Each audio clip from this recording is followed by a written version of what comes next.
E estamos online. Pode começar, Hernani. Olá, muito boa noite a todos. Sejam bem-vindos mais uma vez ao nosso curso de extensão, desta vez com mais uma sexta-feira muito fria para quem está aqui em Curitiba, mas né, a vida é essa, o clima é esse. Vamos lá com o calor das nossas leituras. Então, hoje nós estamos chegando ao canto 20, né, já passamos da metade do Purgatório, já passamos da metade da obra toda, e na subida de Dante e Virgílio, já passamos da metade do verdadeiro Purgatório, né, porque vocês devem lembrar, no canto passado, Dante e Virgílio passaram do quarto, do quarto terraço, né, que era o da assídia, para o quinto, que é o da avareza e prodigalidade. No canto passado, nós vimos o encontro de Dante com o Papa Adriano V, e, claro, teve o sonho de Dante, né, com a mulher feia que vai se tornando bela diante do olhar de Dante, a interpretação de Virgílio e a nossa interpretação, enfim, sobre esse sonho de Dante, e depois a conversa de Dante, então, com o Papa Adriano V, que fala contra a avareza e a cobiça, que, como eu disse para vocês, estão diretamente associadas, né? Toda vez que Dante fala da cobiça, subentende-se também a avareza e vice-versa. Então, nós estamos aqui para abrir o canto com o desenho do Amos Natini, né? Temos ali Dante e Virgílio diante de algumas almas, ou, né, várias almas de avaros e pródigos. A representação do Natini, que não corresponde exatamente à descrição que Dante faz, né? Eu já havia comentado isso, né? Porque aqui eles aparecem sim com os pés amarrados, mas não com as mãos amarradas, né? E o próprio Adriano V conta a Dante, né, o porquê deles estarem naquela posição, aderentes ao pavimento, com pés e mãos amarrados. Mas, enfim, aqui é a liberdade, a liberdade do artista, né? Temos ali a representação. Bem, então temos ali avaros e pródigos. E aqui, neste canto, nós teremos a manifestação destas almas, dando exemplos da virtude contrária ao pecado da avareza, ao pecado da prodigalidade. E, na verdade, aqui tem uma pequena complicação, porque nós não temos exatamente definida por Dante uma virtude que seja contrária. Nós poderíamos até dizer que, como a avareza e a prodigalidade são os dois extremos de um mesmo conceito, gastar demais ou gastar de menos, a justa medida seria a temperança, o equilíbrio. Então, nós teríamos aqui temperança ou equilíbrio, ou comedimento, que é uma outra palavra que aparece frequentemente nas traduções e comentários da obra, né? Nós teríamos comedimento, temperança, equilíbrio, que se opõe tanto à prodigalidade quanto à avareza. Nós temos, claro, mais propriamente alguns contrários, né? A virtude da avareza seria a liberalidade ou a generosidade, e, contrário à prodigalidade, a prudência ao gastar. Mas não são especificadas dessa maneira no texto por Dante. Bem, então nós vamos ver aqui, logo após a leitura da professora Pauleta, nós vamos ver que as almas aqui falam em diferentes volumes, algumas falam mais baixo, outras falam normalmente, outras gritam, exemplos de desapego aos bens materiais. O primeiro exemplo, como vocês já sabem, né, o primeiro exemplo é sempre de Maria, né, porque Maria é considerada a Virgem sem pecados, que tem todas as virtudes e nenhum pecado. Então, dada também a importância de Maria e do culto de Maria, e da devoção a Maria para Dante, mas para a sua época em geral, né, e para os cristãos católicos em geral, Maria é sempre o primeiro exemplo. Então aqui nós teremos um exemplo da modéstia de Maria. Então é colocada a modéstia como um contrário a estas tendências pecaminosas. Depois nós temos o exemplo de Caio Fabrício Lucínio, que é um cônsul romano, conhecido pela sua honestidade, pela sua dignidade, pela sua lealdade ao Império Romano e aos preceitos morais que, teoricamente, guiavam a administração. E depois nós temos mais um exemplo, que é São Nicolau. São Nicolau é um exemplo de generosidade. Então nós temos aqui estas modalidades diferentes de desapego aos bens materiais. E depois disso nós temos o encontro de Dante com um personagem especial.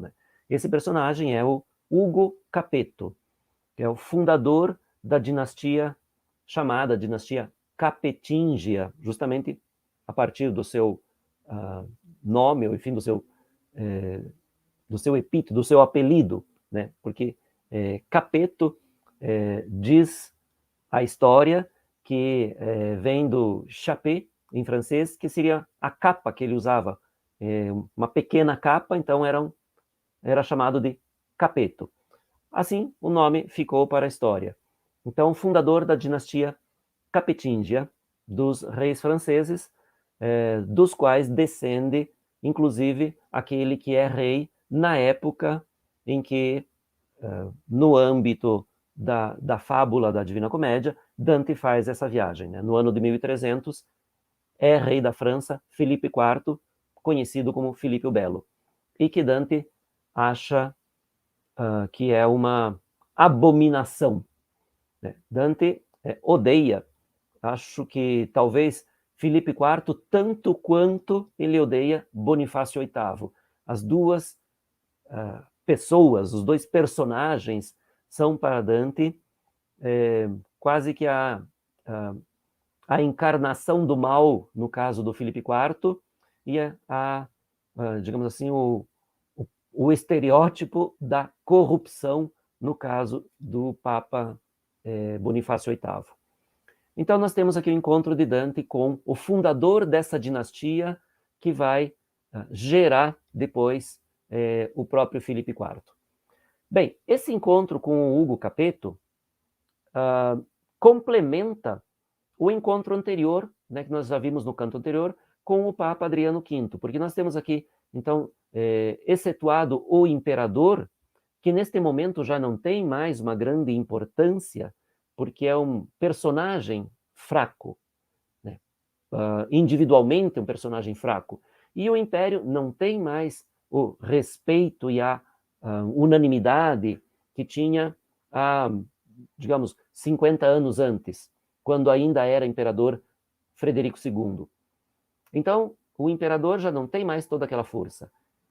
Quais são as duas forças efetivas da Europa no momento desta viagem de Dante por inferno, purgatório e paraíso, em 1300? O Papa e o rei da França, que estão medindo forças neste momento. Então, Dante coloca aqui o fundador dessa dinastia como um exemplo de poder, um exemplo de um rei poderoso. Então, este encontro com um rei, na verdade ele não foi rei, O Ugo Capeto foi o fundador da dinastia, o que foi coroado rei mesmo foi seu filho, Roberto. Então, mas Dante o coloca aqui como fundador dessa dinastia e complementa, então, esse discurso sobre a avareza e a prodigalidade, a cobiça, de modo geral, entre as mais altas funções do poder temporal e do poder espiritual. um papa e um governante, né? Esses dois que foram corrompidos pela cobiça e pela avareza e depois acabaram se arrependendo ainda em vida e, portanto, puderam chegar aqui ao purgatório. Nós vimos no discurso do Papa Adriano V uma crítica pesada à avareza e à cobiça, e teremos aqui, neste encontro com o Hugo Capetto, mais uma sequência desta crítica e com um comentário sobre as consequências disso. Bom, nós vamos ver como é que Dante engendra tudo isso logo após a leitura da professora Pauletta. Vamos lá, Pauletta? Com Sì. você. Contra miglior voler mal pugna, onde contra il piacer mio, per piacerli, trassi dell'acqua non sazia la spugna. Mossimi, e il duca mio si mosse per li luoghi spediti pur lungo la roccia, come si va per muro stretto a merli, che la gente che fonde a goccia per gli occhi il mal che tutto il mondo occupa, dall'altra parte in fuor troppo s'approccia. Maladetta sie tu, antica lupa, che più che tutte l'altre bestie hai preda per la tua fame senza fine cupa. O ciel, nel cui girar par che si creda le condizioni di quaggiù trasmutarsi, quando verrà per cui questa discesa? Noi andavam con passi lenti e scarsi, e io attento all'ombre, chi sentia pietosamente piangere e lagnarsi, e per ventura udì dolce Maria dinanzi a noi chiamar così nel pianto, come fa donna che in parturir sia, e seguitar: povera fosti tanto, quanto veder si può per quell'ospizio dove esponesti il tuo portato santo. Seguentemente intesi: o buon Fabrizio, con povertà volesti anzi virtute, che gran ricchezza posseder, con vizio. Queste parole m'eran sì piaciute, ch'io mi trassi oltre per aver contezza di quello spirito onde parean venute. Esso parlava ancor della larghezza che fece Nicolò alle pulcelle, per condurre ad onor lor giovinezza. O anima, che tanto ben favelle, dimmi chi fosti, dissi, e perché sola tu queste degne lode rinovelle. Non fia senza mercé la tua parola, s'io ritorno a compierlo cammin corto di quella vita ch'al termine vola. Ed elli: io ti dirò, non per conforto ch'io attenda di là, ma perché tanta grazia in te luce prima che sie morto. Io fui radice della mala pianta che la terra cristiana tutta aduggia, sì che buon frutto rado se ne schianta. Ma se Doagio, Lilla, Guanto e Bruggia potesser, tosto ne saria vendetta, e io la cheggio a lui che tutto giuggia. Chiamato fui di là Ugo Ciappetta, di me son nati Filippi e Luigi, per cui novellamente Francia retta. Figliuol fui io d'un beccaio di Parigi. Quando li reggi antichi venner meno tutti, fuorch'un renduto in panni bigi, trovami stretto nelle mani il freno del governo del regno, e tanta possa di nuovo acquisto, e sì d'amici pieno, che alla corona vedova promossa la testa di mio figlio fu, dal quale cominciar di costor le sacrate ossa. Mentre che la grandota provenzale al sangue mio non tolse la vergogna, poco valea, ma pur non facea male. Lì cominciò con forza e con menzogna la sua rapina, e poscia per ammenda Pontì e Normandia prese, e Guascogna. Carlo venne in Italia e per ammenda vittima fe di Curradino, e poi ripinse al ciel Tommaso, per ammenda. Tempo, vegg'io, non molto dopo ancoi, che tragge un altro carro fuor di Francia, per far conoscer meglio e sé e i suoi. Senz'arme esce e solo con la lancia con la qual giostrò Giuda, e quella ponta sì ch'a Fiorenza fa scoppiar la pancia. Quindi non terra, ma peccato e onta guadagnerà, per sé tanto più grave quanto più lieve i simil danno conta. L'altro, che già uscì preso di nave, veggio vender sua figlia e patteggiarne come fanno i corsar delle altre schiave. O avarizia, che puoi tu più farne, poscia che al mio sangue a te si tratto, che non si cura della propria carne? Perché men paia il mal futuro, il fatto, veggio in Alagna intrarlo fiordaliso, nel vicario suo Cristo esser catto.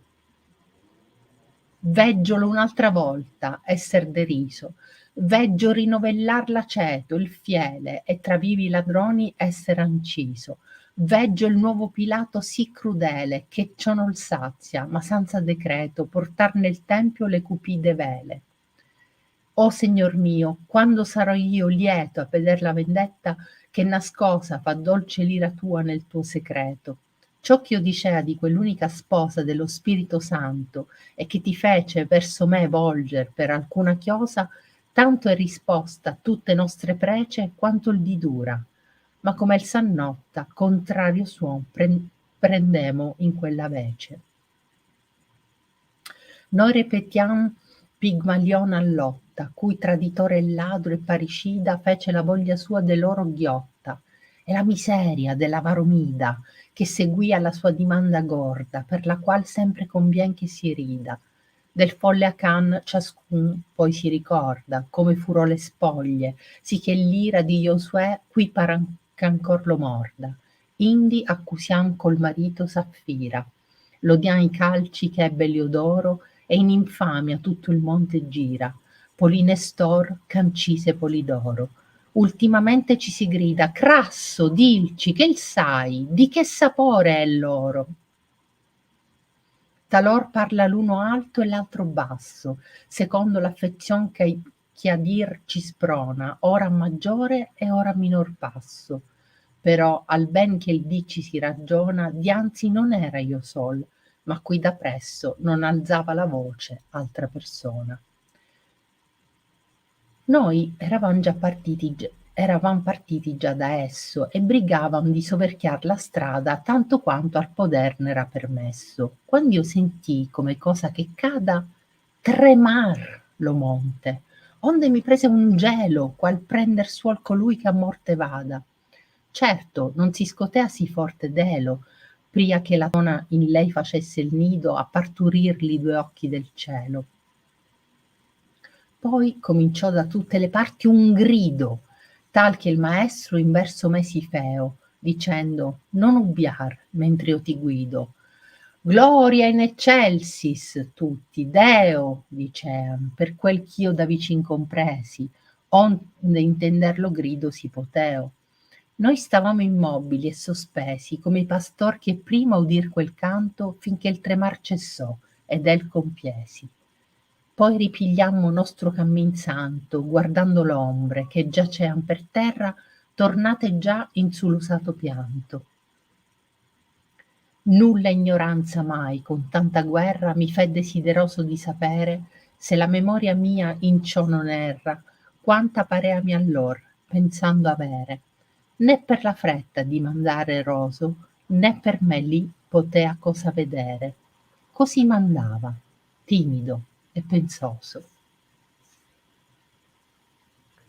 Muito bonito, obrigado, Pauleta. Bem, então aqui estamos com mais duas ilustrações, 2 desenhos, né? Um do muito mais conhecido Gustave Doré, né? Que não tem um título, é simplesmente Purgatório, Canto 20, né? E aqui ao lado também o mesmo título, Purgatório 20, do Federico Zuccari. E temos as interpretações dos artistas, né? No caso do Federico Zuccari, tem todo o texto acima do desenho.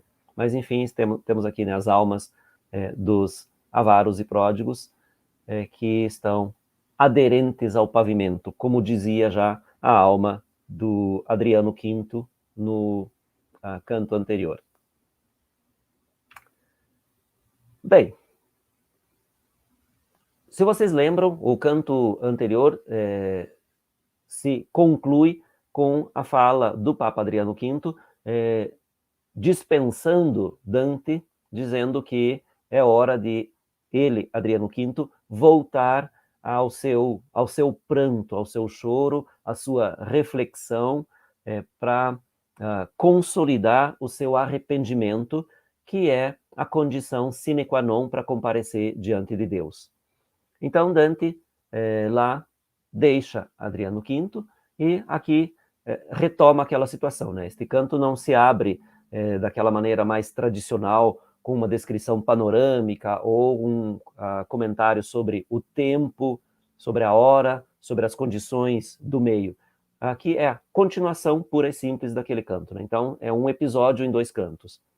E então Dante diz: contra melhor querer, querer mal combate. Pelo que contra o prazer meu, para agradá-lo, tirei da água a não saciada esponja. Então, contra o melhor querer, um outro querer combate mal. Não tem chance. O que ele quer dizer com isso? Que o querer, ou seja, o desejo do Papa, era melhor do que o seu. O seu desejo de Dante era continuar conversando, né? Saber mais coisas, enfim, era uma oportunidade muito boa para Dante poder conversar com um personagem de status tão elevado quanto um Papa. Mas, naturalmente, o querer do Papa se purificar, consolidar o seu arrependimento e a sua condição de purificação para poder comparecer diante de Deus, é um querer melhor, um desejo mais justificável. Então, Dante diz: pelo que contra o prazer meu, seria continuar conversando, para agradá-lo, e daí usa esta imagem: tirei da água a não saciada esponja. A esponja é ele mesmo, Dante. A água é o conhecimento que lhe pode ser fornecido por esta alma do Papa Adriano V aqui, mas por todas as outras almas. Então, esta ideia, esta imagem dele, Dante, que absorve tudo como uma esponja que absorve água. E ele diz, então, aqui que ele era uma não saciada esponja, portanto, teria condições de absorver muito mais. Mas a situação não permite. E aí vai adiante. Movi-me. E o meu guia se moveu pelos lugares transitáveis ao longo da rocha, como se vai pela passagem junto às ameias. Então é interessante que a maneira como Dante não, mesmo tratando de coisas mais abstratas, mais teóricas, mais altas, enfim, com conceitos mais complexos, ele jamais esquece da coisa material, da pragmática mesmo, né? Onde que ele vai pôr o pé para andar, em que ele vai se apoiar ou se agarrar para poder subir, enfim, essas coisas, esses detalhes mínimos, Dante não esquece jamais disso, né? Então aqui ele diz: meu guia se moveu pelos lugares transitáveis, porque naturalmente o chão está repleto de almas sobre as quais eles não querem pisar, naturalmente. Então, os lugares transitáveis não eram tantos assim, não sobrava muito espaço no chão da rocha para eles pisarem. E aí ele dá uma imagem que eu tentei reproduzir aqui, né, a parede ou as muralhas de um castelo com o espaço para caminhar ali junto às ameias, né, que é bastante estreito. Então aqui a gente tem uma imagem provavelmente daquilo que Dante tinha em mente, né, quando ele diz que a passagem, o lugar para caminhar é bastante estreito, assim como a passagem junto às ameias de um castelo. E aí ele diz, por quê, né? Não havia muito espaço. Por quê? E ali fica implícito um por, né? Que a gente que derrama, então, por que a gente que derrama gota a gota pelos olhos o mal que todo o mundo ocupa?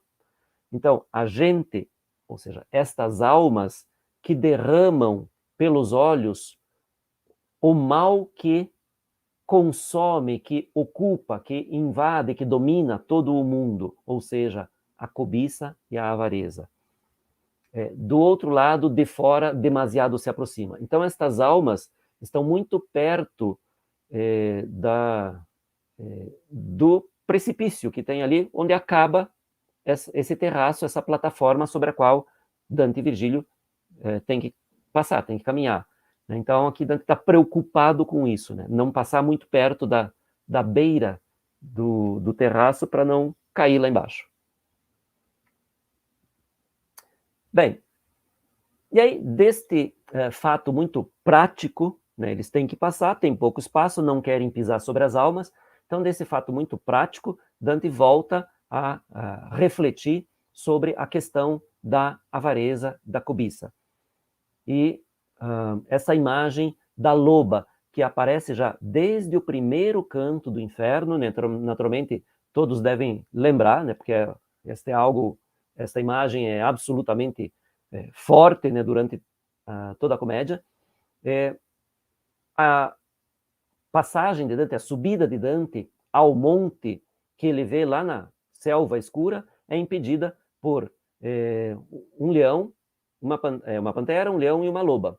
A loba representa, ou de uma maneira geral, a fraude, ou de uma maneira específica, a cobiça. Então, uma interpretação não exclui a outra, né? Há muitas interpretações sobre o que significam estas feras que impedem a subida, a ascensão de Dante. Mas da loba, as interpretações mais comuns são, em termos amplos, a fraude, em termos restritos, a cobiça. E aqui Dante volta a essa imagem, né, que reforça a interpretação inicial lá no começo do inferno. Diz: maldita sejas tu, antiga loba, que mais do que todas as outras bestas fazes presas, pela tua fome sem fim profunda.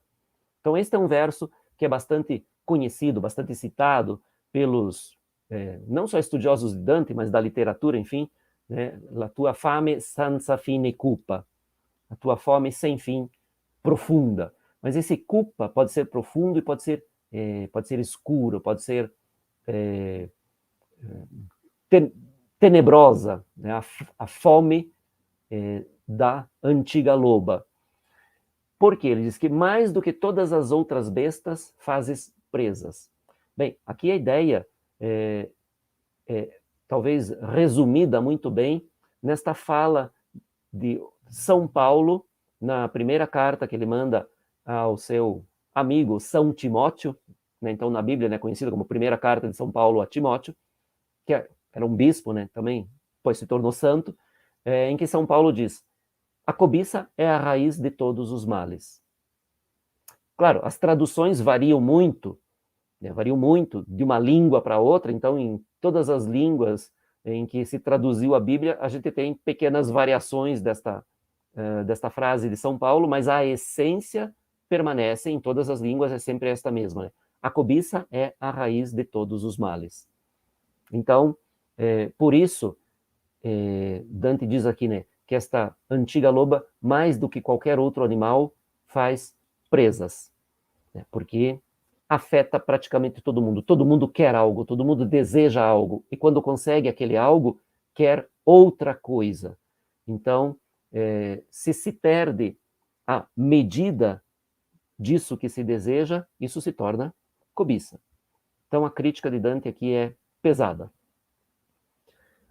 Bom, ele continua, né? Aí faz uma pergunta retórica, né? Que não tem, nem ele vai dar resposta e nem tem resposta. Ó céu, em cujo girar parece que se creia as condições daqui de baixo se transmutarem, quando virá aquele pelo qual ela será expulsa? Então, novamente, vejam que Dante usa essa imagem da loba, que havia sido importante lá no primeiro canto do inferno, e lá mesmo no primeiro canto do inferno, né, quase no final do canto, ele diz que, ou Virgílio diz, né, a Dante que não demorará muito para surgir, para vir o lebrel, ou seja, o cão de caça que expulsará a loba e a mandará de volta para o inferno, de onde ela jamais deveria ter saído. Então, esses dois tercetos aqui ligam muito diretamente esta interpretação inicial lá do inferno, da loba como cobiça, a este canto, né? Então, este canto, de uma certa maneira, joga um pouco mais de luz, que nos permite interpretar melhor o início do inferno. Esse, naturalmente, é um processo contínuo, né? Quanto mais a gente avança na leitura da obra, mais claras vão se tornando as coisas já passadas. Por isso que eu sempre digo, primeiro para os meus alunos, mas enfim para todos, a Divina Comédia é uma obra que você tem que ler do começo até o fim, e quando você chega no fim do paraíso, recomeçar a ler o inferno para poder entender muita coisa que havia ficado, digamos, pouco clara.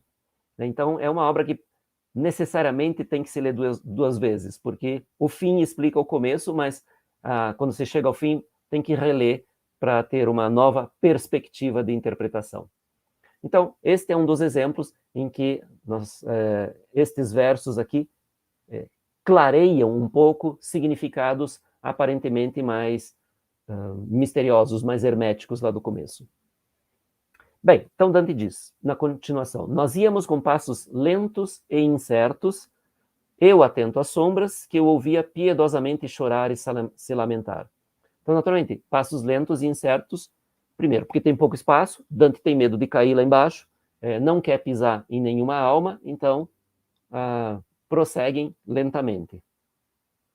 E por acaso ouvi, doce Maria, diante de nós chamar assim, em pranto, como faz mulher que a parir esteja. E seguir, pobre foste tanto, quanto ver se pode por aquele albergue onde expuseste o carregado santo. Bem, então aqui a gente tem um apelo a Maria, mas na verdade uma exaltação à pobreza e à humildade de Maria. Então, doce Maria, pobre foste tanto, quanto se pode ver, né, pelo nível do lugar, que aqui Dante chama de albergue não no sentido de hotel, etc., mas de abrigo. Então, pode-se ver quanto Maria foi pobre materialmente, não tinha dinheiro, não tinha bens materiais, e isso se pode comprovar pela condição do lugar, do abrigo, em que ela deu à luz Jesus, né? Numa manjedoura ou num estábulo. Então, este é o primeiro exemplo de desapego aos bens materiais, né? Pobreza material, humildade de Maria. Seguindo, ouvi, ó bom Fabrício, com pobreza antes quiseste virtude do que grande riqueza possuir com vício. Então, aqui esse Fabrício, que naturalmente é só um nome, que para quem não está um pouco mais acostumado à linguagem, ao pensamento, às figuras, às fontes de Dante, é difícil de se chegar, né? Mas, enfim, Dante tem como um referencial muito direto a literatura latina. Neste caso aqui, a história que conta sobre Caio Fabrício Lucínio, que foi um cônsul do século III a.C., que tinha a fama de ser extremamente honesto e incorruptível. Resistiu a várias ofertas muito substanciais de propina para poder, enfim, para que aqueles que iriam corromper tivessem suas vantagens. E ele resistiu a todas. Assim conta a história. Então Dante diz, ele preferiu ser pobre e virtuoso do que ter uma grande riqueza fruto de corrupção. Seria um bom exemplo para os nossos políticos atuais e de todos os tempos, né? Estas palavras tinham me agradado tanto que eu fui adiante para ter conhecimento daquele espírito de onde pareciam ter vindo. Então Dante entende, provavelmente pela voz e pela origem da fala, ele entende que é uma única alma que está gritando estes exemplos. Então ele vai um pouco mais adiante para ver quem era. Bem, enquanto ele está andando, ele ouve mais um exemplo de desapego aos bens materiais. Desta maneira, um pouquinho diverso, né? É um pouquinho diferente, é uma manifestação de generosidade. Ele falava ainda da largueza que fez Nicolau às donzelas para conduzir com honra sua juventude. Bem, esse termo largueza, ou larghezza em italiano, é um termo que se usava muito na Idade Média, justamente para descrever esse espírito de acolhimento e generosidade. Então, dos senhores de castelos, de cidades, enfim, que acolhiam todos aqueles que passavam, que estavam em viagem, em trânsito, peregrinos, mas enfim, todos aqueles que precisavam de um lugar, às vezes simplesmente para passar a noite, e tratavam dos cavalos, davam comida para os hóspedes, enfim, isso era conhecido como largueza, mas também doar dinheiro, doar bens àqueles que precisavam. Então isso era conhecido como largueza. E aqui ele fala da largueza de São Nicolau, e aqui nós temos um exemplo que é de várias maneiras, em muitos lugares do mundo, muito, muito conhecido. Por quê? Bom, ele fala de Nicolau, né? São Nicolau, conhecido não só na Itália, mas também fora da Itália, conhecido como São Nicolau de Bari, porque segundo a lenda, e isso não é comprovado, segundo a lenda, São Nicolau foi enterrado, os restos mortais dele foram trazidos para a cidade de Bari, no sul da Itália, e lá ele foi enterrado. Então, conhecido como São Nicolau de Bari. Embora tenha nascido na cidade de Pátara, na região da Lícia, a região que se chamava antigamente Lícia, é hoje na atual Turquia. Então, São Nicolau foi um bispo do terceiro, quarto século, e segundo a lenda, então, São Nicolau deu a 3 jovens donzelas, filhas de um cidadão muito honesto, muito digno, mas pobre. Em outras versões era um rico que havia empobrecido, perdido tudo, e as suas filhas não tinham dote, absolutamente condição necessária para poder casar. Então, São Nicolau doou o dote a estas donzelas. E aí tem muitas variações, né, dessa história. Algumas que ele deu diretamente o dinheiro a estas meninas, face a face, então elas sabiam que era ele. Em outras versões, ele jogou o dinheiro pela janela da casa delas, sem se apresentar, sem querer a glória, o mérito, a honra de ter feito essa doação. Enfim, há várias histórias. Mas, resumindo, sem esse dote, elas não poderiam casar. Não podendo casar, com a morte do pai, elas muito provavelmente se tornariam prostitutas para poder sobreviver. Então, a moral da história, muito conhecida no âmbito do ensino religioso daquela época e de muitas outras épocas, a moral da história é essa: ele salvou estas meninas de se tornarem prostitutas. Doou o dinheiro necessário para que elas tivessem um bom dote para poder se casar bem. Bom, o que tem de muito interessante nessa história? É que este santo, São Nicolau, é o personagem que dá origem depois à figura de Santa Claus, ou seja, Papai Noel.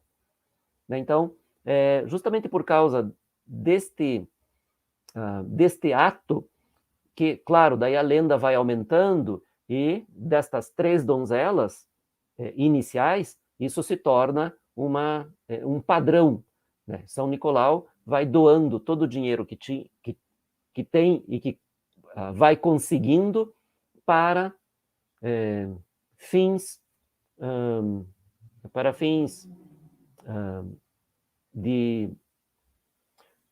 fins positivos, enfim, não só para salvar as donzelas casadoiras de ter que se tornar prostitutas, mas enfim, para ajudar todos aqueles que tinham necessidades. Então, ele é um grande doador de dinheiro e outros bens para ajudar todos aqueles que estavam em situação de necessidade. E dessa ideia dele que doava aos outros, foi evoluindo até se chegar à ideia do bom velhinho que dá presentes àqueles que merecem. Então, uma série de transformações nas quais a arte tem uma grande importância, porque a figura do São Nicolau, até chegar à figura comum hoje do Papai Noel, ela passa por várias representações artísticas, até se firmar com desenhistas americanos no século XIX, passando para o XX, naquela figura do velhinho com cabelos e barbas brancas, vestido de vermelho, com vermelho e branco, enfim, são várias etapas até chegar lá. Então, aqui está aquele que deu origem, digamos, a essa lenda. O nome de Santa Claus vem da forma em holandês, que é Sinterklaas. Não sei exatamente como se pronuncia, mas enfim, está escrito ali para quem quiser ver. Porque foram os holandeses que levaram o culto de São Nicolau para os Estados Unidos. E aqui nós temos uma representação de uma igreja em Novgorod, na Rússia, uma igreja ortodoxa, em que, bem, esses quadros, essas representações na igreja ortodoxa são chamados de ícones, não são chamados de quadros, são chamados de ícones. Então aqui a gente tem um ícone de São Nicolau de Bari, de Alexa Petrov, que está na igreja de São Nicolau, na Rússia, na cidade de Novgorod. Bem, este então é o último exemplo, que nos leva a lembrar de Papai Noel. Então, com este último exemplo de desapego aos bens materiais e de generosidade, esta alma se cala, e aí Dante fala com ela. Diz: ó alma que tanto bem falas, diz-me quem foste, disse eu, e por que sozinha tu estes dignos louvores renovas. Então Dante, a este ponto, pensa que é só esta alma que está falando. Depois, o Hugo Capetto vai dizer que não é só ele que falava. Ele falava mais alto, porque as almas são estimuladas de maneira diferente, dependendo da própria situação delas, da própria condição, elas falam mais alto, mais baixo, mais forte, mais fraco, enfim. E Dante promete algo em troca, Dante já se acostumou nesse jogo, nessa interação com as almas. Ele, toda vez que pergunta ou pede algo, ele oferece algo em troca. Esse algo, naturalmente, no caso praticamente de sempre, é levar notícias destas almas a seus parentes ou a quem possa fazer orações pelas almas. Então Dante diz: não ficará sem recompensa a tua palavra, se eu retorno a cumprir o caminho curto daquela vida que ao término voa. E ele: eu te direi, não por conforto que espero de lá, mas porque tanta graça em ti brilha antes que estejas morto. Então a alma recusa esta oferta de Dante de auxílio quando Dante voltar para a Terra. Por quê? Bom, provavelmente por dois motivos. Ele diz, primeiro, que não espera conforto de lá. Bom, não espera conforto, nós vamos saber por quê. Não, eu digo já por quê. Porque nós vamos saber já, esta alma vai se apresentar, vai dizer que é Hugo Capetto, o fundador da dinastia dos Capetingios, no século X. No século X. Ele nasce, Hugo Capetto, em torno do ano 940. Não se sabe exatamente, 39, 40, 41, em torno do ano 940. E morre bem no final do século X, no ano de 996. Então, esta alma está aqui já há um pouquinho mais de 300 anos. Naturalmente, não há mais ninguém na Terra, vivo, que possa lembrar dele, que possa ter gostado dele, para poder rezar por ele. Então, por isso ele diz, não espera conforto de ninguém de lá. E também porque, ao mesmo tempo, ele dá algo que Dante pede gratuitamente. Né? Ele pratica, nesse sentido, a virtude contrária à avareza. Porque a avareza pode ser, inclusive, a avareza de conhecimento. Tem gente que tem conhecimento e segura. Porque, naturalmente, conhecimento é poder. Né? Conhecimento é poder. E tem muita gente que usa isso, digamos, como uma moeda de troca, ou muitas vezes como um potencial de ameaça ou de segurança. Enfim, conhecimento é poder. E esta alma não vai negar o seu conhecimento a Dante. Então, pratica a virtude contrária à avareza. Doa aquilo que tem. Então, ele começa agora a se apresentar, dizendo que foi a raiz de uma má planta. Né? Uma má planta, então, ele se diz como a raiz, justamente, né? A base de uma planta que cresceu mal. Toda a sua família vai ser uma família degenerada. Então, eu fui raiz da má planta que a terra cristã toda sombreia, que bom fruto raramente dela se colhe. Bom, essa planta má faz sombra a toda a terra cristã. A sombra, às vezes, pode ser positiva. Neste caso, não é. Neste caso, quando ele diz que esta má planta sombreia toda a terra cristã, o que ele quer dizer é que impede a chegada da luz. Então, neste caso, esta sombra é negativa. Em outros casos, é positiva.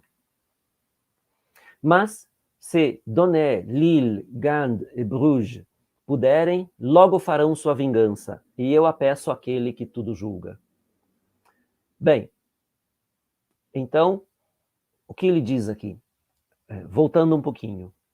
Fui raiz da má planta que toda a terra cristã sombreia, mas há uma parte dessa terra sombreada pela má planta que vai se libertar logo. Então ele passa daquele discurso lá dizendo que a sua família é uma má planta que projeta a sua má sombra sobre um território muito grande, mas daí ele fala aqui de 4 cidades da região de Flandres, ali entre norte da França e Países Baixos. Então ele diz estas 4 cidades, mas querendo dizer toda a região de Flandres. Então ele diz, se Doné, Lille, Gand e Bruges puderem, logo farão sua vingança, e eu a peço àquele que tudo julga.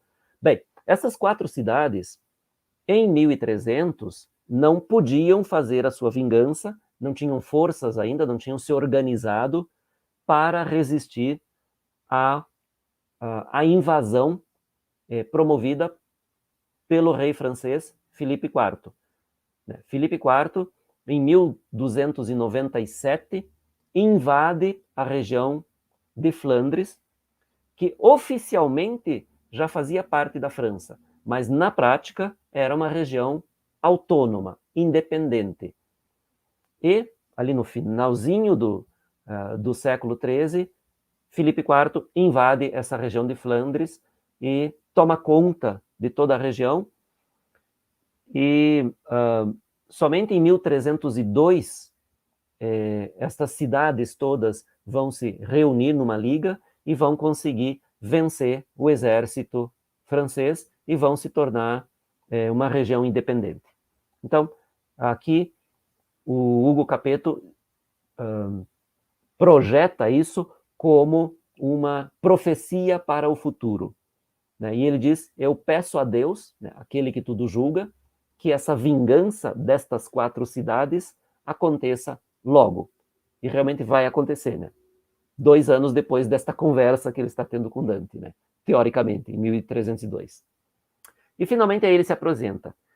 chamado fui lá Hugo Capeto.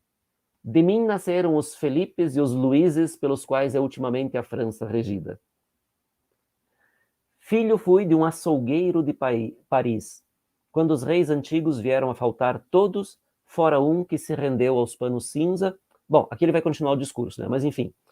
Então, Hugo Capeto diz que foi a origem desta dinastia, e dele descendem os Felipes e Luíses.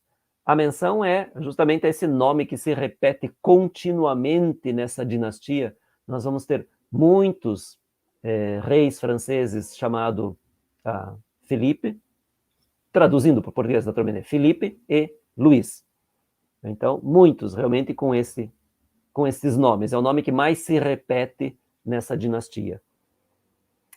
E aí ele dá uma informação aqui que Dante aceita, mas que não é uma informação historicamente comprovada, né? Há uma certa confusão aqui sobre a origem desta dinastia. Ele diz, fui filho de um açougueiro de Paris.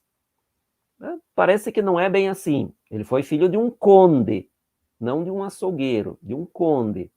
Mas, enfim, Dante aceita esta outra versão da história para dizer que foi filho de um plebeu, de alguém pobre e sem poder, sem nenhuma importância, mas que acabou subindo na hierarquia e acabou tendo um pouco por sorte, um pouco pela inteligência, acabou aproveitando a oportunidade quando o último dos reis carolíngios, quer dizer, da dinastia de Carlos Magno. Carolus, em latim, né? Então, do latim Carolus, Carlos, que vem o nome da dinastia, né? Carolíngio. O último dos reis carolíngios, que não teve herdeiros, morreu em um mosteiro. Então, quando estava chegando aos últimos anos de sua vida, já velho, foi para um mosteiro.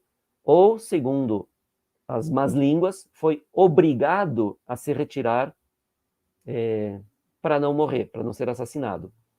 Então, a origem aqui de Hugo Capeto é uma origem controversa, não se sabe exatamente, os historiadores não sabem exatamente, mas é muito pouco provável que ele efetivamente tenha sido filho de um açougueiro.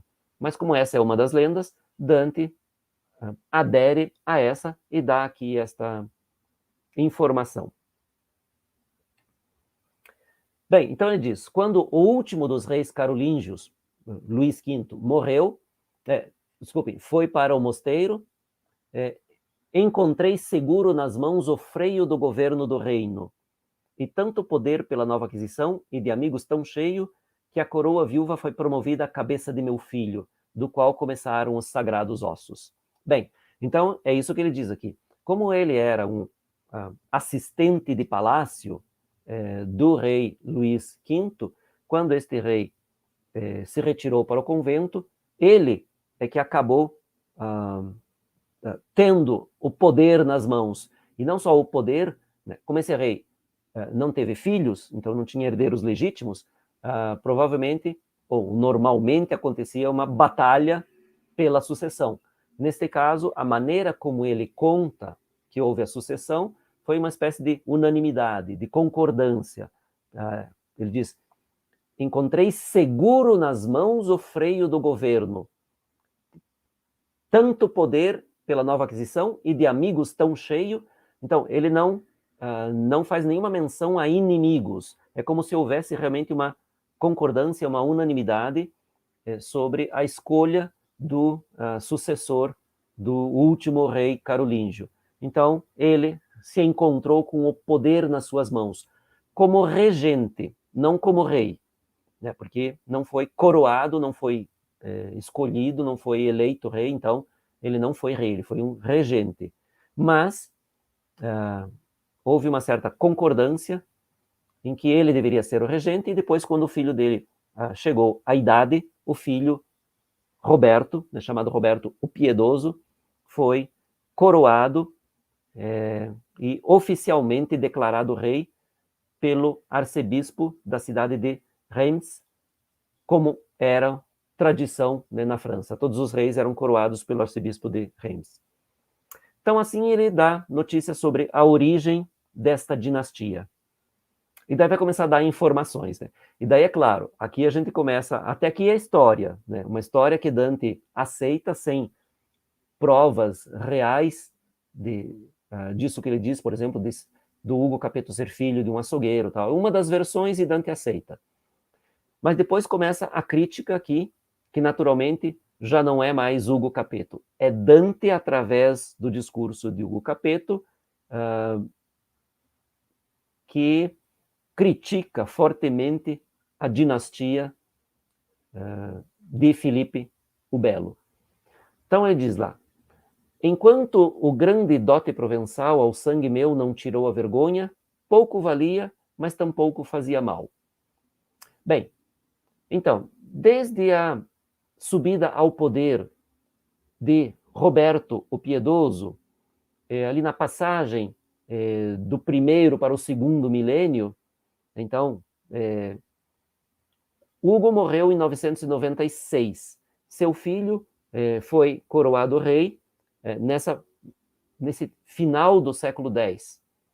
E aí, até o século XIII, então, 2 séculos e meio, até a metade do século XIII, mais ou menos, ele diz, enquanto não tinha a família, não tinha grandes posses, não fez grande coisa, mas também não causou muito mal. É isso que ele diz ali, né? Pouco valia, mas tampouco fazia mal. Então, durante 250 anos, mais ou menos, a dinastia não fez grandes coisas, nem positivas, nem negativas.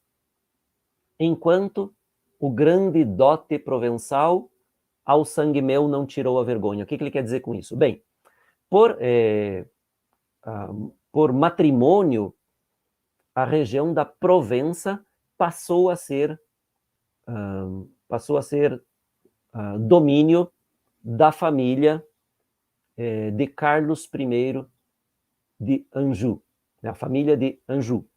Então, Carlos I casou com a Beatriz, duquesa da Provença, então herdou por matrimônio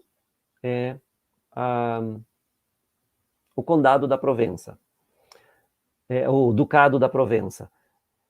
A partir desse momento é que, no discurso aqui do Hugo Capeto, a partir desse momento, a família perdeu a vergonha de fazer de tudo para ampliar o seu domínio territorial e o seu poder, a sua riqueza. Até esse momento, então, por cerca de 250 anos, não fez grandes coisas, mas também não fez muito mal.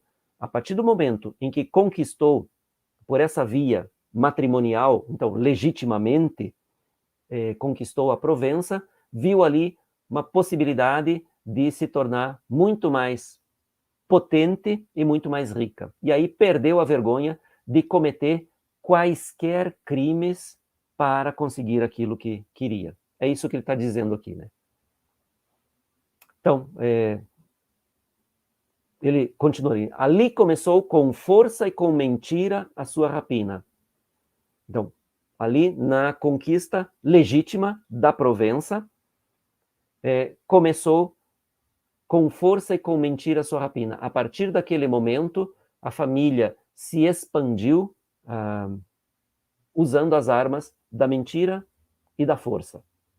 E depois, para confirmar, Ponty, Normandia tomou e Guasconha. Então, depois da conquista legítima da Provença, conquistou outras de maneira não legítima. Quais outras regiões? Ponty, Normandia, Guasconha. E depois mais algumas. Carlos veio à Itália e, para confirmar, vítima fez de Corradino. E depois mandou para o céu Tomás para confirmar. Bem, então vejam, não é por acaso que Dante repete aqui, eu coloquei em azul, né? Para confirmar, 3 vezes, falando de três feitos negativos da família. Então, primeiro, se apossou desses territórios, Ponti, Normandia e Gasconha, de maneira ilegítima, usando o engano e a força.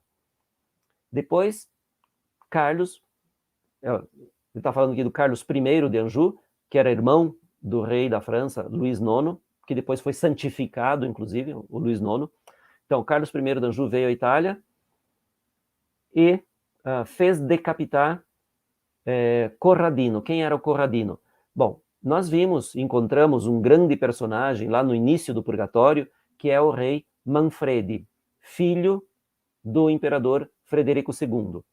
Então, quando morreu Frederico II, o trono imperial ficou vazio por alguns meses ali. Aí, Manfredi, que era um filho natural, ou seja, ilegítimo, de Frederico II, acabou assumindo. Depois, por um brevíssimo tempo, Conrado, o pai do Conradino. E depois o Manfredi voltou a assumir o trono, mas o Manfredi foi morto numa batalha contra o Carlos I de Anjou. E depois, o último herdeiro da dinastia Hohenstaufen, a dinastia do Frederico II, era este menino, o Corradino Hohenstaufen, que, muito provavelmente, sem saber muito bem nem o que estava fazendo, assumiu o comando do exército imperial e se empenhou numa batalha contra Carlos I de Anjou, que, segundo dizem os historiadores, foi uma espécie de brincadeira para este eficiente militar vencer as tropas do Corradino. Corradino foi capturado e foi decapitado na cidade de Nápoles em 1268, quando ele tinha apenas 15 anos de idade. E assim acabou o último dos descendentes de Frederico II. Então, isto é um fato histórico. Aqui Dante não está inventando nada. Ele veio para a Itália e venceu Manfredi, venceu Corradino, matou os dois. Bom, aí tem algo que também faz parte da história, mas é um boato que faz parte da história. É de que o rei da França fez com que São Tomás de Aquino fosse envenenado quando estava a caminho do concílio de Lyon. Um concílio que ia acontecer na cidade de Lyon, na França, em que se temia que o grande filósofo e teólogo Tomás de Aquino, que, como vocês sabem, é a grande referência de Dante em termos de filosofia e teologia, temia-se que Tomás de Aquino fosse fazer grandes discursos contra o rei da França. Então, mandaram matar envenenado. Bom, isso não é fato histórico. Isso é um boato histórico. Ou seja, desde que São Tomás morreu, em 1274, que estas notícias sobre o envenenamento correram por toda a Europa. Mas não é um fato, é uma possibilidade. Mas Dante aceita isso como fato, né? Bem, então, ele fala aqui mal desse Carlos I de Anjou, que venceu Manfredi. Então, matou Manfredi, matou Corradino. Talvez tenha envenenado São Tomás de Aquino. E apesar disso tudo, Dante, se vocês lembrarem desse nome, Carlos I de Anjou, Dante o coloca lá no antepurgatório, junto com todos aqueles outros príncipes negligentes, aqueles que tinham se arrependido. Então, aqui é um pouco uma surpresa, né? Que Dante tenha colocado lá no antepurgatório alguém de quem ele fala tão mal. Mas, enfim, né? Esta é uma certa contradição, mas Dante quer usá-lo como um exemplo de que Deus perdoa todos aqueles que se arrependem sinceramente. E, ao mesmo tempo, fazendo com que o seu personagem, Carlos I de Anjou, se arrependa a ponto de estar lá no antipurgatório, Dante, de uma certa maneira, confirma que ele estava errado. Então, é uma crítica que Dante faz ao Carlos I de Anjou, ao reino da França, dizendo que tudo isso que eles fizeram estava errado. E ele está lá só porque se arrependeu. E se arrependeu é porque tinha feito algo errado. Senão não havia de que se arrepender. Então, Dante faz um pouco esse jogo conceitual, em que, ao mesmo tempo em que fala muito mal, considera que esta alma tenha se arrependido e, portanto, merece chegar ao paraíso. Bem, aqui nós temos uma iluminura do livro bastante conhecido, né, da crônica histórica do Giovanni Villani, e que representa a decapitação do menino Corradino. Bem, então ele continua, né? O Ugo Capetto continua, e aqui ele assume, depois desse discurso em que ele critica os seus descendentes, ele muda um pouquinho o tom do discurso e agora vai fazer aquele discurso típico dos profetas. Quando ele diz aqui, tempo vejo, não muito longe daqui. Depois vai continuar lá no último terceto, o outro que já saiu preso no navio, vejo vender sua filha. Então, e vai continuar aqui, vai ter vários outros vejo.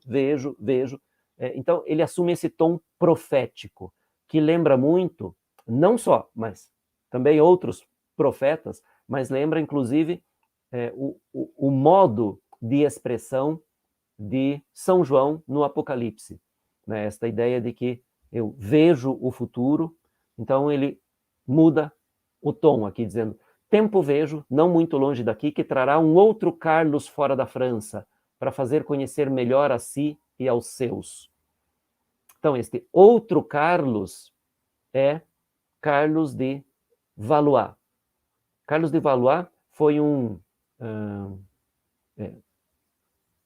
ele era irmão do rei, irmão de Filipe IV, e ele foi um dos emissários, o principal emissário, que foi mandado pelo Papa Bonifácio VIII a Florença, em 1301, com a função teórica de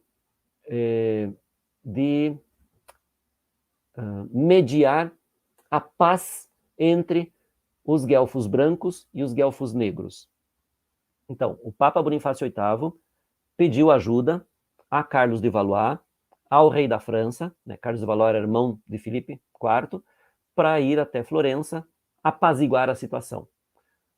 Na verdade, a intenção de Bonifácio VIII era ajudar os negros a tomar o poder e expulsar os brancos, porque os negros eram favoráveis à política papal.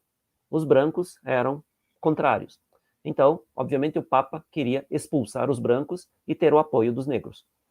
Então, esse outro Carlos, que o Ugo Capetto que diz que vê, o outro Carlos vir da França, ir até Florença, é esse Carlos de Valois. E ele diz, sem arma sai, e somente com a lança com a qual lutou Judas, e aquela aponta de modo que a Florença faz explodir a pança. Bom, aqui tem uma imagem bem forte, né? Então ele diz, este Carlos de Valois, sai da França sem armas e vai para a Florença somente com a lança com a qual lutou Judas. Qual era a arma de Judas?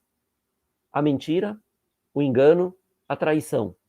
Dá para a gente escolher, né? Uma dessas armas de Judas. A mentira, o engano, a traição. Foi assim que Carlos de Valois chegou até Florença e lá Dante diz, a Florença faz explodir a pança. Então vejam que é uma imagem muito, muito crua, muito grotesca, porque ele diz, é como se abrisse o ventre de Florença e fizesse explodir, vir fora tudo que de pior tinha lá dentro. Então é isso que faz o Carlos de Valois. O que ele ganha em troca? Ele diz, então, não terra, mas pecado e desonra ganhará. Para si, tanto mais grave quanto mais leve esse dano considera. Bem, então, por que Dante diz não terra, mas pecado e desonra ganhará? Porque esse epíteto, esse apelido muito comum, sem terra, valia para muitos filhos de governantes, porque naquela época tudo o que era herdado do pai era herdado pelo irmão mais velho. Então, os outros filhos de um rei, de um príncipe, de um duque, de um nobre, enfim, o filho mais velho herdava tudo, os outros eram os sem terra. Então, isso era bastante comum, né? Talvez o mais conhecido da história, também por conta de romances e filmes, é o irmão do Ricardo Coração de Leão, que é o João Sem Terra. Né? Então, aqui a gente tem também o Carlos Sem Terra, né? Que é, justamente, ele era irmão de Filipe IV, irmão do rei da França. O rei herdou tudo e ele era um dos irmãos sem terra. Era conhecido como Carlos Sem Terra. Bom, diz a história que ele, com esse auxílio ao Papa, ele pretendia receber um domínio territorial em pagamento pela ajuda que prestou ao Papa, mas acabou não recebendo nada. Então, por isso que Dante diz aqui, então não recebeu terra como pagamento. Mas qual foi seu pagamento? Pecado e desonra. Então, Dante pega pesado aqui, né? Bem, e aí tem o outro, mais um Carlos, né? Porque já tinha tido um outro Carlos lá, que era o Carlos de Valois. Agora aqui tem outro. Então, esse nome para Dante não é um nome muito positivo, né? Ele diz, o outro que já saiu preso de navio, vejo vender sua filha e pechinchar como fazem os corsários com as outras escravas. Bem, então vejam que aqui Dante definitivamente mancha a fama, a imagem destes Carlos todos franceses. A que ele se refere aqui? Bom, primeiro ele diz, já saiu preso de navio. Então, este Carlos aqui é o Carlos II de Anjou, filho do Carlos I, que Dante diz que é muito pior do que o pai. Lá no Vale dos Príncipes, lá no canto 7, em que Dante cita o Carlos I de Anjou, ele diz, se vocês lembrarem lá, praticamente todos os príncipes que estão lá têm uma descendência pior, uma descendência degenerada em relação aos próprios príncipes que estão lá e aos antepassados. E neste caso, Dante enfatiza muito lá, quando ele fala do Carlos I de Anjou, ele enfatiza que o Carlos II é muito pior, não vale nada comparado ao próprio pai. Então aqui ele está falando deste, né, o Carlos II de Anjou, conhecido como o coxo, né, porque tinha um problema na perna e naquela época não havia muito essa questão de politicamente correto, né? Reis, imperadores e papas e etc., se tinham algum defeito físico, acabavam sendo conhecidos por esse defeito. Então, Carlos II de Anjou era conhecido como Carlos o Coxo, rei de Nápoles. Bem, a história dele aqui, ele diz, já saiu preso de navio, porque efetivamente em 1285, numa batalha com o comandante aragonês do reino de Aragón, que depois passou a ser parte da Espanha, né, então um espanhol, numa batalha com o comandante Roger de Lauria, ele foi preso. A batalha foi ali diante da cidade de Nápoles, da qual ele era rei. Então ele estava em casa e o comandante aragonês chegou até ali e na batalha ele foi preso. Então aqui Dante já dá um pouquinho essa ideia da incompetência dele, praticamente foi preso em casa.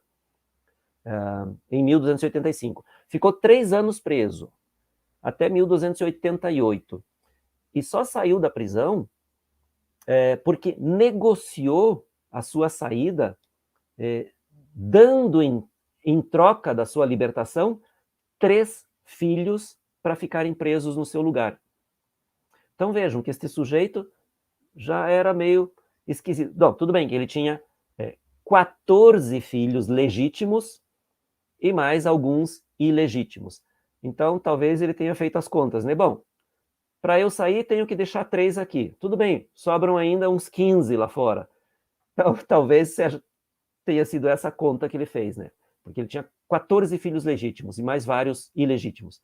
Então, para ele sair da prisão, em troca, ficaram 3 dos seus filhos presos por pelo menos 7 anos. Não lembro direito agora, mas pelo menos 7 anos esses filhos ficaram presos, até poderem ser negociada a liberdade deles. Então, ele foi capturado, ficou 3 anos preso, negociou a sua saída, trocou a sua liberdade pela liberdade de 3 dos seus inúmeros filhos. E depois havia um boato também de que ele, por questões políticas e em troca de muito dinheiro, ele deu a sua filha em matrimônio a um tirano lá do norte, o Aso VIII d'Este, lá da cidade de Ferrara, né, na Emília-Romanha. A gente já falou sobre esse tirano, que Dante considera também um homem extremamente cruel. E aí havia um boato também de que o Carlos II de Anjou tinha vendido sua filha para este tirano. E aí, como Dante diz aqui, pechinchando, inclusive, né, discutindo o preço, quanto valia, quanto não valia e quanto ele queria em troca da filha. Enfim, esta é a imagem que Dante dá deste governante.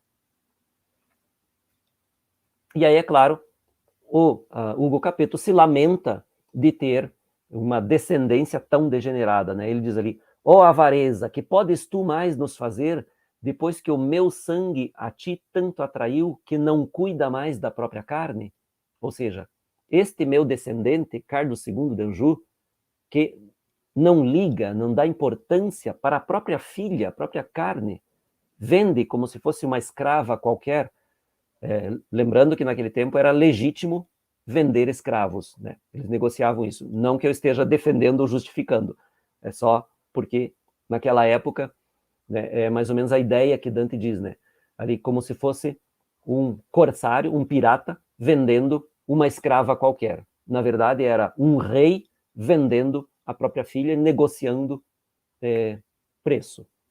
Então, aqui a pergunta que o próprio Ugo Capetto faz, né? Claro, como eu escrevi ali, né? A pergunta é retórica, mas o lamento é real. Bem, vejam que continua aqui o tom profético, né? Ali no vejo, né? Sobre o que vai acontecer no futuro. Para que menos apareça o mal futuro e o fato. Então vejam que aqui para introduzir algo muito mais sério ainda do que isso que ele já falou da família, inclusive esse último fato, né? Do pai vendendo a filha e trocando a sua liberdade pela liberdade de 3 filhos. Pior do que isso é o que ele vai contar agora, a seguir. Então, ele diz, isso que eu vou contar a seguir vai fazer com que isso que eu já contei antes pareça menor, pareça um mal menor. O que é isso? Ele diz, vejo em Anagni entrar a flor de lis e no vigário seu Cristo ser capturado. Vejo-o mais uma vez ser humilhado, vejo renovar o vinagre e o fel e entre vivos ladrões ser morto. Bom, o que ele está dizendo aqui? Anagni é uma cidade ali ao sul de Roma, bem pertinho, ao sul de Roma, onde a família Gaetani, a família do Papa Bonifácio VIII, tinha os seus castelos. Então, o Papa Bonifácio VIII costumava passar muito tempo na cidade de Anagni, no seu castelo. E aí, que ele está dizendo aqui é: vejo em Anagni, então no castelo de Bonifácio VIII, entrar a Flor de Lis. Flor de Lis é o símbolo do reino francês. Então, a França, uma brigada de soldados do exército francês, do reino francês, invadiu o castelo do Papa Bonifácio VIII e capturou o Papa. Como assim? O que aconteceu? Bem, aí eu conto a historinha aqui do lado, né? No ano de 1302, Filipe IV faz com que o parlamento francês aprove o pagamento de impostos. Então, aumentam os impostos para toda a população, mas especialmente inclui aí o clero, que até aquele momento não pagava impostos. Então, ele inclui o clero como pagador, devedor de impostos. E aí ele envia um seu ministro, chamado Guillaume Nogaret, para notificar o Papa. Então, o Papa, que não estava em Roma, mas estava no seu castelo de Anagni, recebe essa comissão, só que essa comissão, na verdade, vem acompanhada de um batalhão do exército e também vem acompanhada de um grande inimigo do Papa, que é da família Colonna. A família Colonna é uma família muito poderosa também em Roma, uma família de papas também, né? Vários papas da família Colonna, vários papas da família Gaetani. Bonifácio VIII é da família Gaetani, inimiga da família Colonna. Esse ministro Nogaret vem junto com um nobre da família Colonna e ali eles capturam o Papa. Então o Papa fica refém deste batalhão do exército francês, acompanhado dos soldados da família Colonna, fica preso no seu castelo. E aí diz a lenda que, numa discussão entre o Papa e o ministro francês, esse ministro francês esbofeteia o Papa. E aí, para Dante, isso é uma atitude absolutamente inaceitável. Porque, se vocês lembrarem, Dante considera Bonifácio VIII o seu pior inimigo. Mas, mesmo assim, alguém esbofetear o Papa, para Dante é inconcebível, porque o Papa, a pessoa, pode cometer todos os seus erros, mas a função, o Papa é o representante de Cristo na Terra. Então, esbofetear um Papa, agredir um Papa fisicamente, é para Dante como estar agredindo o próprio Cristo.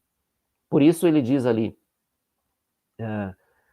vejo em Anagni entrar a Flor de Lis, no vigário seu, Cristo ser capturado.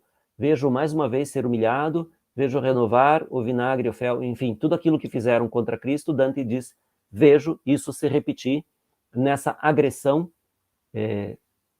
do ministro francês contra o Papa. Então Dante não aceita isso. É digamos assim, um momento de uma certa imparcialidade de Dante, porque odeia Bonifácio VIII, mas não admite que ele seja agredido dessa maneira. E aí diz, vejo o novo Pilatos tão cruel que isso não o sacia, mas sem decreto leva ao templo as ávidas velas. Bem, então, Dante continua falando mal do Filipe IV, chama-o de novo Pilatos. Por que novo Pilatos? Porque, como essa história da agressão ao Papa se espalhou muito rápido, todo mundo ficou contra o ministro francês, Nogaret, e o rei francês que tinha ordenado isso. E aí, Filipe IV diz, eu não tenho nada a ver com isso, eu não mandei agredir o Papa, eu mandei o ministro lá para notificá-lo sobre os impostos. Então ele lava as mãos neste episódio, dizendo que ele não tem culpa, que isso é culpa do ministro Nogaret e do general Charra Colonna, aquele que eu falei, o nobre da família Colonna, inimiga da família do Papa. Então ele lava as mãos. Mas daí o Hugo Capet continua ali, né? Na verdade, Dante, né, através do discurso do Hugo Capeto. Mas isso não o sacia. Então, ele vai adiante, faz mais maldades. Sem decreto, leva ao templo as ávidas velas. O que ele quer dizer com isso? Aqui é uma crítica de Dante também ao fato de que foi este rei francês, Filipe IV, que determinou a extinção dos cavaleiros templários. Né? Em 1307, numa sexta-feira 13, e muitos dizem que vem daí esta ideia, esta crença popular de que a sexta-feira 13 é um dia azarado, né? Muitos atribuem a origem a esse fato, de que numa sexta-feira 13 de outubro do ano de 1307, os exércitos franceses atacaram ao mesmo tempo todas as sedes dos cavaleiros templários na França. Então, prenderam todos os cavaleiros templários, aqueles que não conseguiram fugir, né, foram todos presos, foram processados, a grande maioria foi torturada e morta. Então, isso historicamente também é correto, né? Dante não está inventando nada aqui. Foi Filipe IV que acabou com a ordem dos templários dessa maneira. O que Dante diz ali? Sem decreto. Porque quem podia acabar com uma ordem religiosa era o Papa. E o Papa não havia ordenado o fim dos templários. Então, Filipe IV decidiu por conta própria, agiu. Por que ele fez isso? Porque os templários eram considerados extremamente ricos, né? Uma ordem de cavaleiros que tinha acumulado um tesouro imenso. Então, o motivo para que Filipe IV ordenasse a prisão destes cavaleiros foi principalmente um motivo econômico, para se apossar do tesouro dos templários. E aí diz a história também que não conseguiu se apossar do tesouro, porque esse tesouro desapareceu como por encanto, né? Ele conseguiu apenas algumas migalhas desse tesouro. E tem gente que até hoje procura parte do tesouro dos templários, né? Então isso se tornou uma lenda, e essa caça ao tesouro ainda é tema de livros, de filmes, né? Enfim, a lenda é criada e depois ela só se expande, né? É muito difícil de convencer todos do contrário, né? De que o tesouro não existe. Bem, então, aqui é uma lista dos malfeitos de toda a dinastia capetíngia até chegar no rei atual, né, na época de Dante, né, 1300, em que Filipe IV comete realmente uma série de ataques à igreja, porque ele queria, e depois vai conseguir, eleger um papa francês. Né? Logo depois da morte do Bonifácio VIII, né, com a força, com o poder econômico e político e militar de Filipe IV, ele vai conseguir fazer com que um papa francês seja eleito.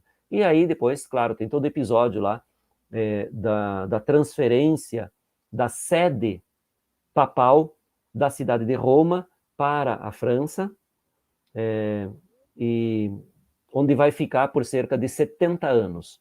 Então, a sede papal vai para a França e fica na França durante cerca de 70 anos.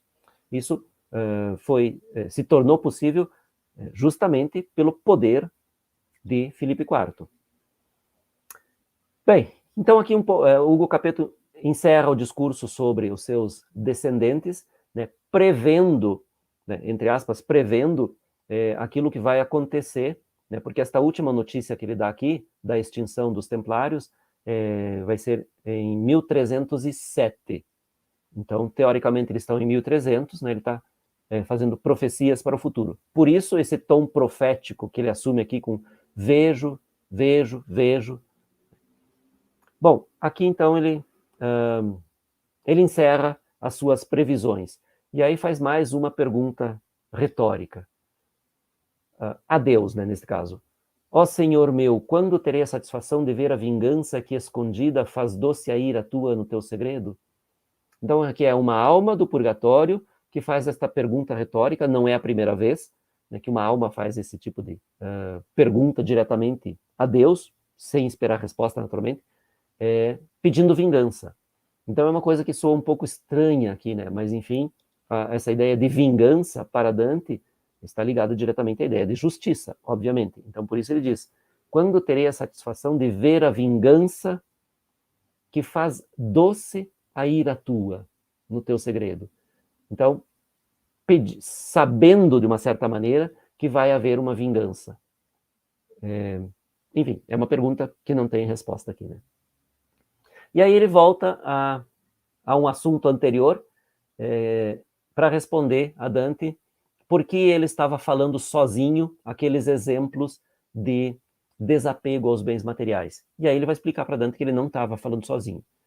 Ele diz: o que eu dizia daquela única esposa do Espírito Santo, Maria, e que te fez voltar-te a mim para alguma explicação, tanto é resposta a todas as nossas preces quanto o dia dura.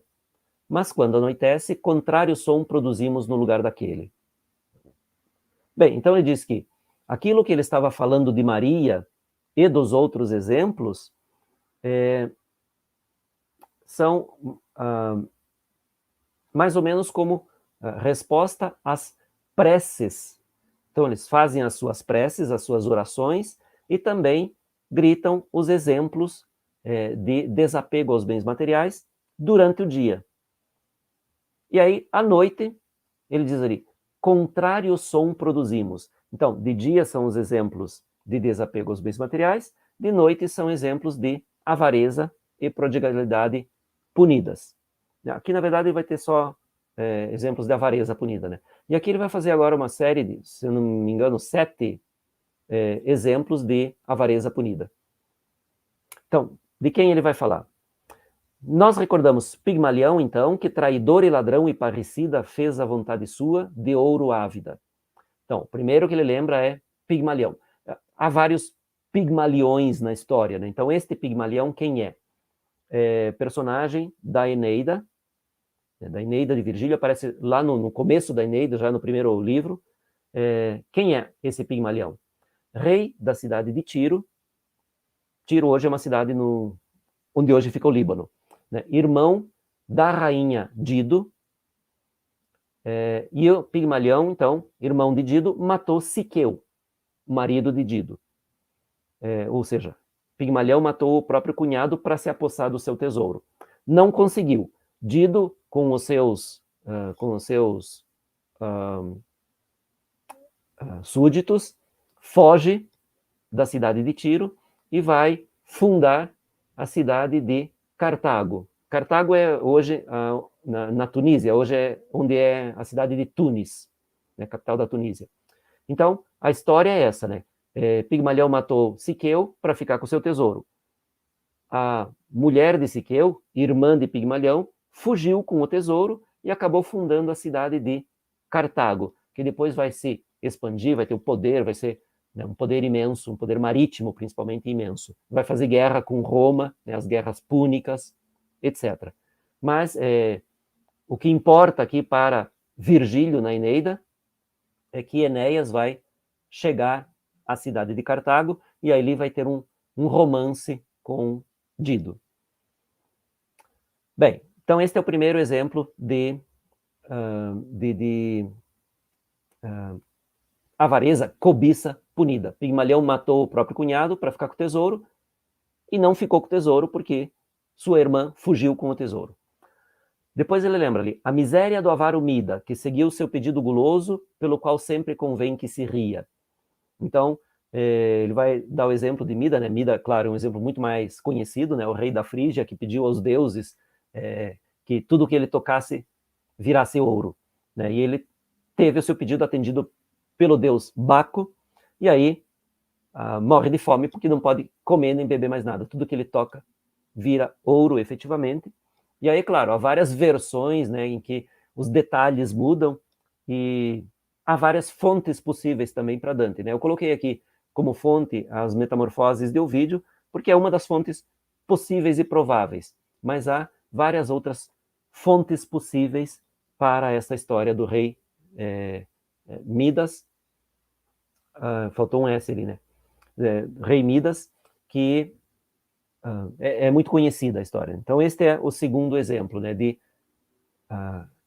cobiça. E vejam que aqui a cobiça, como eu falei antes, né, é diretamente associada à avareza, porque o rei Midas não era essa ideia própria de avareza, de querer acumular tanta coisa. Era cobiça mesmo, né? Então, aqui fica bem caracterizada essa associação que Dante faz, né? Então, segundo exemplo. E aí, agora vem, então, primeiro foram esses exemplos mitológicos, agora a gente tem aqui exemplos bíblicos, né? Este primeiro do livro de Josué, ele diz, o louco Acã, todos depois se recordam, como roubou os espólios, pelo que a ira de Josué aqui parece que ainda o morda. Então aqui, né, sem alongar muito, né, as explicações, né, porque isso aqui está lá na Bíblia, no livro de Josué, é só ir lá e ver. Depois do saque de Jericó, né, Josué com os seus hebreus chegam e dominam a cidade de Jericó, Josué ordena que todos os bens derivados do saque sejam queimados. E Acã, contrariando as ordens de Josué, fica com parte dessas riquezas. Depois, naturalmente, é descoberto e é condenado à morte. Então, acusamos com o marido Safira.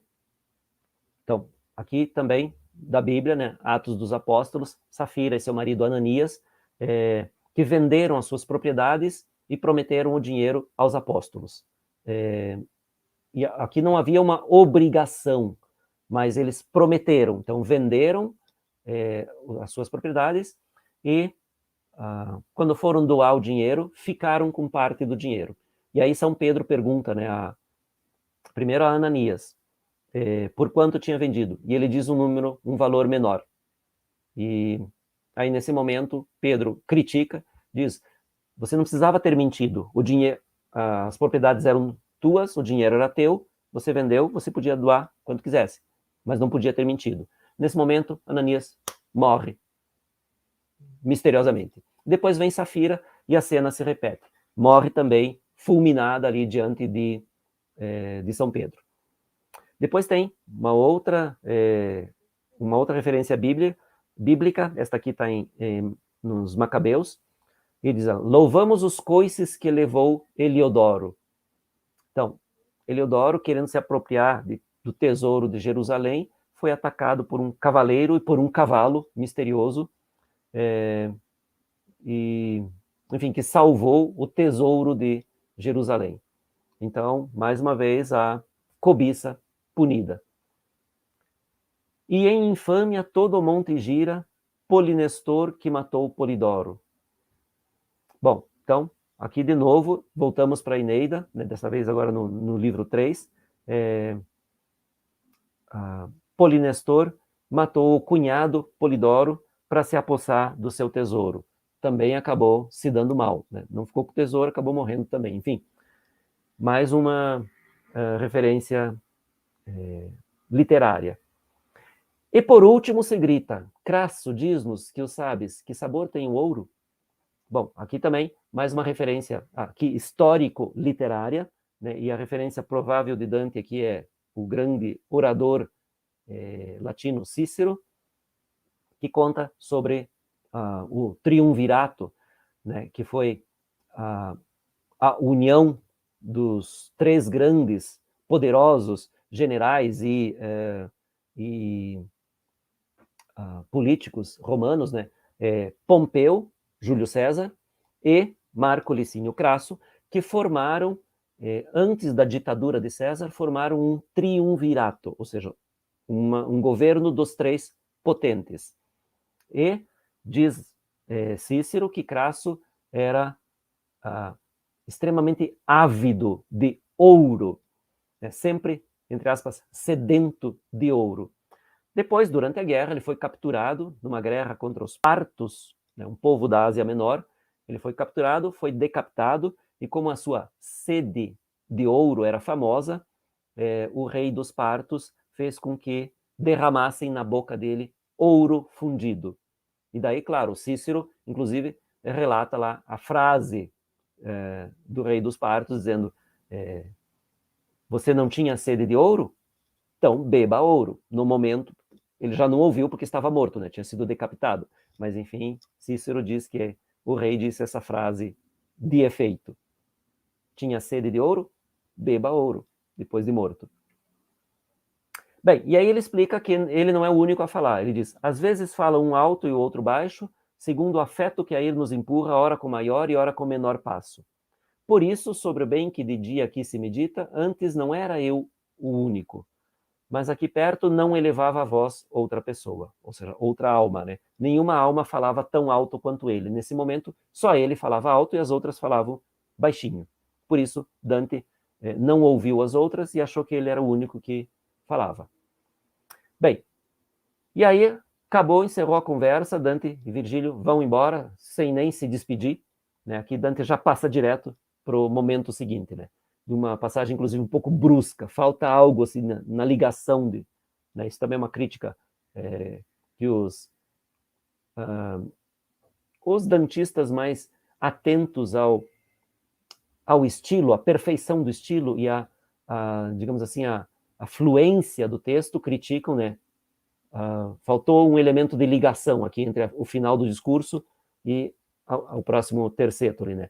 Nós tínhamos já partido de onde ele estava e nos esforçávamos para superar a estrada, tanto quanto ao poder nos era permitido. Então, eles tinham que subir, não era fácil, eles estavam se esforçando para subir, já tinham deixado estas almas para trás. Quando eu senti, como algo que cai, tremer o monte, pelo que me tomou um gelo, como costuma sentir quem à morte vai. Então vejam, eles estão caminhando, já deixaram essas almas dos avaros e pródigos para trás, e de repente um terremoto sacode toda a montanha do purgatório, que Dante sabia, já dos discursos anteriores lá, que a montanha não é sujeita aos mesmos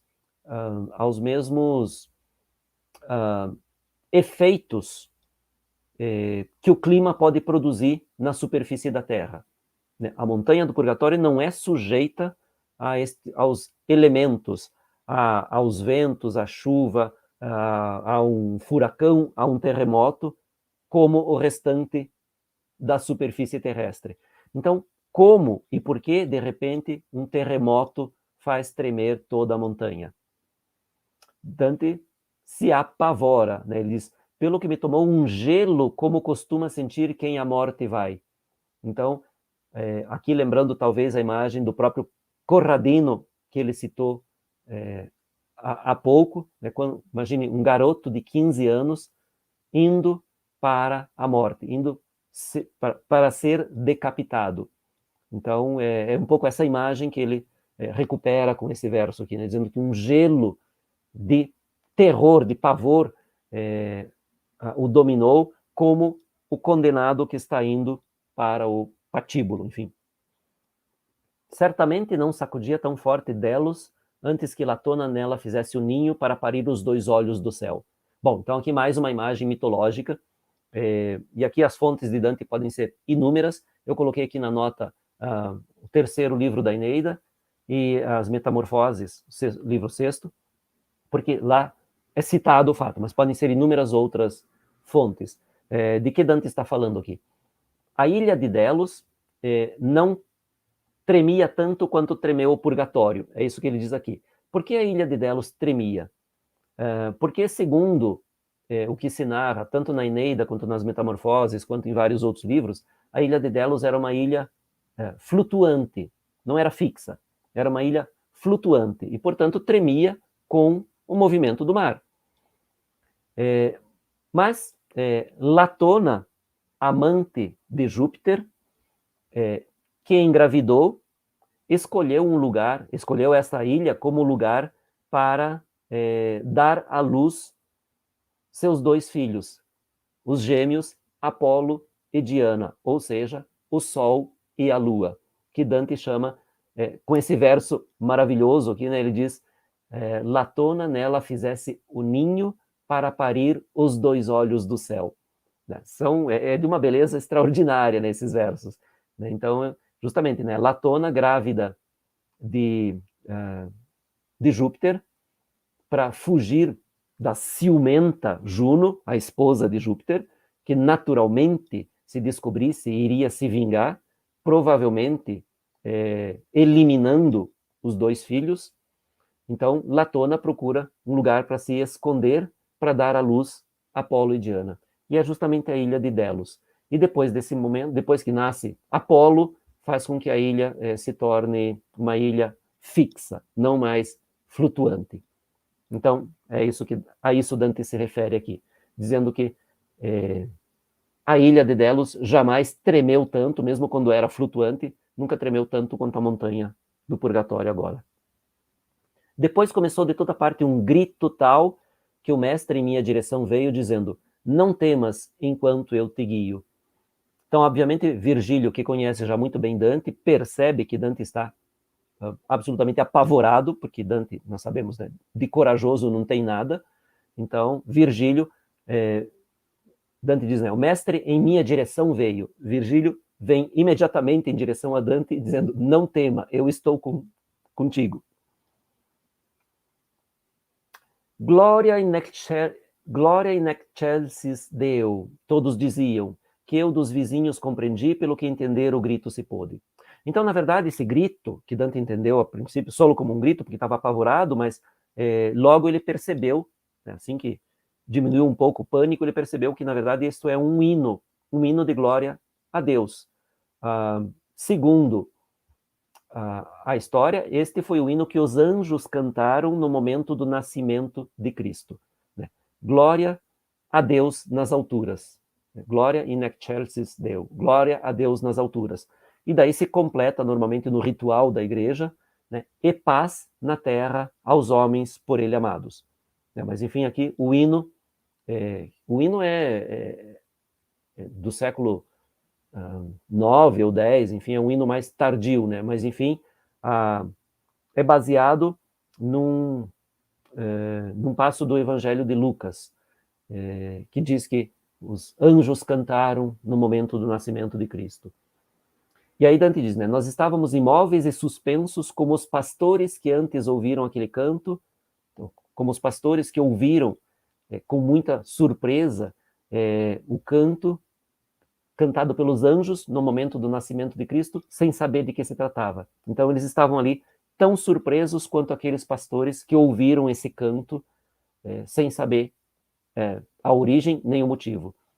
Eles estavam ali imóveis e suspensos até que o tremor cessou e ele se cumpriu. Ou seja, tudo voltou ao normal. Depois retomamos o nosso caminho, olhando as sombras que jaziam por terra, já retornadas ao costumeiro pranto. Então vejam, de repente eles estão caminhando, acontece esse terremoto tremendo, literalmente, né, terremoto tremendo, que Dante naturalmente se apavora, mas não dura muito. Durante o terremoto, as almas todas param de chorar, de se lamentar, de gritar os exemplos de virtudes e pecados, para cantar esse hino. Mas passado o terremoto, param de cantar e voltam a chorar. Dante diz, já retornadas ao costumeiro pranto. Então, tudo volta ao normal e Dante não tem ideia do que aconteceu. Então ele diz, nenhuma ignorância jamais com tanta guerra me fez desejoso de saber, se a memória minha nisso não erra, quanto parecia-me então pensando ter. Então ele diz, nunca na minha vida, pelo que eu lembro, eu tive tanta vontade de saber uma coisa, de acabar com essa ignorância que provoca esta ansiedade toda. Nunca tive tanto desejo de saber quanto nesse momento. Mas aí ele diz, por que não pergunta então, né, para essas almas o que aconteceu? A desculpa é meio fraca. Ele diz, nem pela pressa perguntar eu ousava, nem por mim podia ali ver algo. Assim eu ia tímido e pensativo. Bem, então vejam. Ele diz que pela pressa ele não podia voltar para perguntar. E ali onde eles estavam já não havia mais almas. Né? Eles estavam... bom, se a curiosidade era realmente tanta, talvez pudesse voltar um pouquinho, né, para perguntar. Mas enfim, esta é ou estas são as razões que Dante dá para não voltar um pouco e perguntar às almas o motivo desse terremoto. Né? Porque ele está absolutamente curioso e extremamente ansioso para saber o motivo. Virgílio também não sabe, portanto não pode explicar, e Dante vai ter que esperar, junto com todos nós, pelo próximo canto para saber o que causou esse tremendo terremoto, acompanhado de um canto de glória a Deus. E assim acaba o canto, né? Com Dante aqui nessa curiosidade, seguindo aqui do quinto para o sexto terraço do purgatório. Então aqui nós temos uma última imagem, né, do Francesco Scaramuzza, em que Dante estava se despedindo, digamos assim, das almas dos avarentos. E assim acaba o canto, e nós também nos despedimos aqui hoje, esperando encontrá-los, depois deste terremoto, deste canto, esperando encontrá-los novamente na próxima sexta-feira, no canto 21, em que as coisas começam a mudar. A partir do canto 21, as coisas começam a acontecer com uma intensidade muito maior. Dante começa a demonstrar uma capacidade muito maior de trabalhar ao mesmo tempo com a mitologia, com a filosofia, com a história, com a teologia, e ao mesmo tempo em que traz para o purgatório uma discussão, discussão, digamos assim mesmo, sobre poesia. Então, a vida muda a partir do próximo canto para Dante, e o purgatório se torna um lugar muito mais intenso do que tem sido até agora. Tem algumas pessoas, alguns leitores, que acham que o purgatório é um pouco morno comparado com o calor do inferno, com todo o movimento, todo o dinamismo, toda a aventura, enfim, né, do inferno, porque o inferno é muito movimento, é muito dinâmico, acontece muita coisa, né? Ao mesmo tempo é terrível, mas tem momentos cômicos, então momentos grotescos, tem um pouco de tudo lá no inferno. E o purgatório é um pouco mais linear. Bem, a partir do próximo canto, isso muda um pouco. O purgatório começa a se tornar também um lugar muito mais intenso. Nós vamos ter, no próximo canto, então no canto 21, Dante vai encontrar um grande poeta. No canto 23, encontra outro poeta. No canto 24, outro poeta. No canto 26, outro poeta. E a partir dali, já vai encontrar grandes coisas vão acontecer, porque vem uma procissão mística extremamente interessante, de significados múltiplos e muito densos. Vem Beatriz daqui a pouco, no canto 30, mas enfim, chega finalmente Beatriz. Então, só para dizer um pouco as emoções que vêm no futuro, mas as coisas começam a mudar efetivamente a partir do próximo canto. Então, nós vamos ver o motivo desse terremoto, nós vamos ver quem é o personagem que surge, e as coisas se tornam muito mais intensas. Bem, com essa promessa de mais intensidade no próximo canto, eu me despeço, desejando a vocês uma boa semana, boas leituras, e até semana que vem. Nos encontramos aqui com Dante e Virgílio e mais um grande poeta. Até lá. Tchau, tchau.